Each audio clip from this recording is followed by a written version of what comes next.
আখেরি মোনাজাতে শেষ হলো তাবলিগ জামাত আয়োজিত বিশ্ব ইজতেমার প্রথম পর্বের দ্বিতীয় ধাপ। আজ বুধবার দুপুর 12টা 8 মোনাজাত শুরু হয়, শেষ হয় 12টা 27। মোনাজাত পরিচালনা করেন বাংলাদেশের মাওলানা জুবায়ের। তিনি প্রথম ধাপের আখেরি মোনাজাতও পরিচালনা করেছিলেন। এই মোনাজাতের মাধ্যমেই শেষ হলো শুরাই নিজাম তাবলিগ জামাতের টানা 6 দিনের বিশ্ব ইজতেমা। সোমবার থেকে দ্বিতীয় ধাপের ইজতেমা শুরু হয়। এর আগে 31শে জানুয়ারি শুরু হয় প্রথম ধাপের ইজতেমা। আখেরি মোনাজাতের মাধ্যমে 2 ফেব্রুয়ারি শেষ হয়।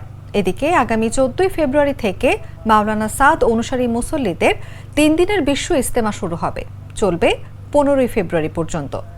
এদিন আখেরি মোনাজাতের মাধ্যমে শেষ হবে এবারের বিশ্ব ইজতেমা। স্বরাষ্ট্র মন্ত্রণালয়ের শর্ত মেনে এবার ইজতেমা করছেন সাদ অনুসারীরা।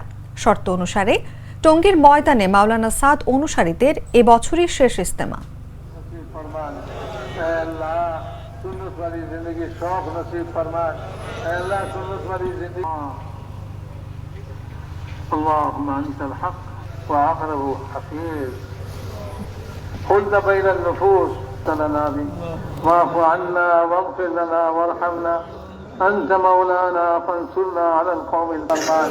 अल्लाह ईमानी गुनाहबली আমাদেরকে नसीब फरमान, अल्लाह तक़वा नसीब फरमान, अल्लाह शुक्र सब्र नसीब फरमान, अल्लाह जो भी ईमानी सिफात गुनाहबली আছে আল্লাহ সব আমাদেরকে नसीब फरमान,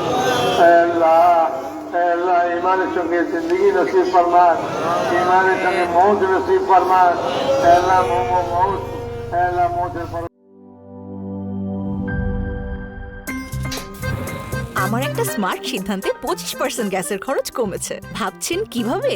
সাধারণ গ্যাস স্টোভ বদলে আমি এনেছি আরএফএল গ্যাস স্টোভ। এর সাইন্টিফিক নজল ও ব্রাস বার্নার ক্যাপ সমানভাবে তাপ ছড়িয়ে রান্না করে দ্রুত, তাই গ্যাসও বাঁচায় 25%, টাকাও বাঁচে 25%। আরএফএল গ্যাস স্টোভ নিরাপদ ও গ্যাস সাশ্রয়ী।